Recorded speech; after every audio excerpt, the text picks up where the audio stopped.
What's going on, it's the RapNerd, and I just got back from seeing Bones and All. This movie released like on the 18th of November, but I'm just now getting to it. You know, since I saw the trailer, it had me pretty intrigued. And what I can say is what you get from the trailer is exactly what you get in the movie. If you like that tone, if you like that heavy nature of story, this movie is 100% for you. I can say that I liked it. You know, this is one of those movies where it's masterfully done. The cinematography is great, and one thing about the cinematography that I really like about this movie is it's just based around the fundamentals of what cinematography is. You know, the blocking, the framing, the symmetry, all of these small things, having color spots here, you know, color blocking, all that kind of stuff. It's very subtle, and to the folks who enjoy, you know, that kind of imagery and those kind of visuals, who can point it out, this movie is gorgeous to look at. Pause the movie at any time and you can get a beautiful frame. So fantastic there. Sound design is great as well. All the performances are good. Timothy and I forgot the young lady's name, with her, the actress's name. No disrespect to her, but as you know, not the best with names, but she did her thing too. The old creep, he was, whew, boy. So that's a good segue into what I was gonna say about everything from a technical standpoint about this film. Is masterful, but this is a heavy film. Oh my God, in so many different ways. It's definitely a horror because you've seen the trailer and understand what it's about. You know, it's about people who eat people, and there's no way around it. That's a horror element. You know, I think this year a lot of movies have, you know, dwindled that line of thriller and horror, kind of like how Watcher was, but this is undoubtedly a horror drama. Seriously, like. And it sets you up so well. The first 30 minutes of the movie builds the tension so well that it's looming over the entire film. So it kind of sets you up, and you see the story of, you know, this girl and her issue with eating people, right? It sets that up, her family, all of that. And then once it gets going, it takes you in a different direction to where things start to kind of feel normal throughout the rest of the movie, but there are spurts of just like, whoa, like, you know, disturbing things that happen. I don't want to say what they are because I think this is something that, at a few points in this film, my jaw just dropped, and I'm just like, holy shit, this is nuts. Like, this movie's not even scary, it's just disturbing. There are some images in here, man. Oh my God, like, ugh. And then just stories being told with dialogue just make you, like, it takes your mind to exactly what they're talking about, because again, you see things early on in the film that have a certain level of violence that's just unimaginable to see on screen. So when people do their dialogue dumps, you know, monologues about things that happened in the past, you can see it happening because you see it multiple times in the movie. Like I said, it doesn't hold back at all. The movie is extremely violent. It is gruesome in so many different ways, and it's all done realistically. Like, if people ate people,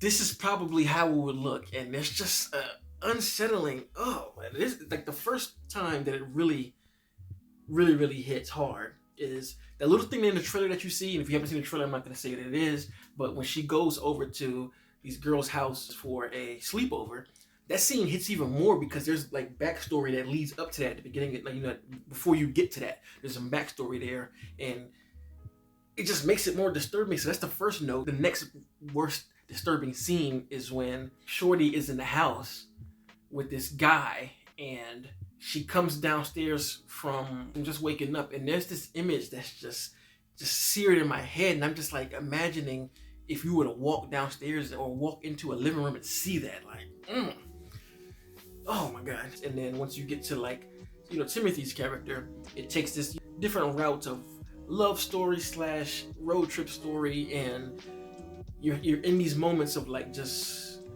fulfillment of like, oh, this feels good, like this is a certain type of high, you know, it's young love, but then you're brought right back into that malicious carnage of the world that they live in and who they are and what they deal with, and it's just gut-wrenching the whole way. And with the film, you know, that top layer of the cannibalism, which I'm not gonna say anything, I'm gonna leave that alone. Every character goes through their own trauma, and different things happen that are even more gut-wrenching. I'm being vague because this is just something you have to see and hear for yourself to really fully understand what I mean. As with every movie, but here, the devil's in the details, like literally. Like, so like I say, so many different layers of trauma that goes along with the whole movie and all the characters who deal with this particular thing and those who don't deal with it. It's just, it is nuts, and the way it ends is just, oh boy, it is some shit out of a nightmare, literally. Like, Jesus Christ. That's pretty much all I can say without spoiling it, because even going too far in the story and talking about different factors that really made my spine tingle, spoiler, but the fact that this movie doesn't have any type of campiness to it is what makes it hit even harder. You know, we've seen horror movies like this of people attacking people, whether it be zombies or somebody got some virus. We've seen that before, right?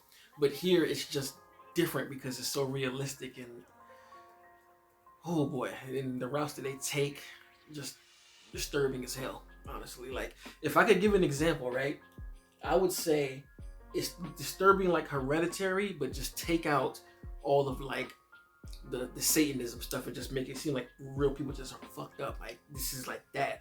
Or like Dr. Sleep, in a sense, when Rose the Hat and her squad was just killing people, going around, and how disturbing it was for that one scene when they killed that kid.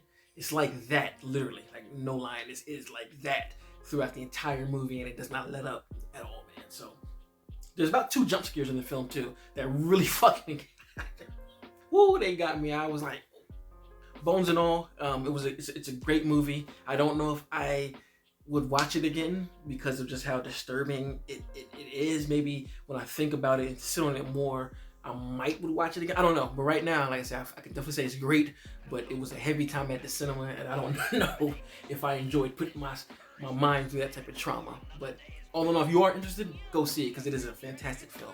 Easily. It's a great movie. So that's all I have to say. If you like what you just saw, this content, me as a person, be sure to like and subscribe. And until next time, peace.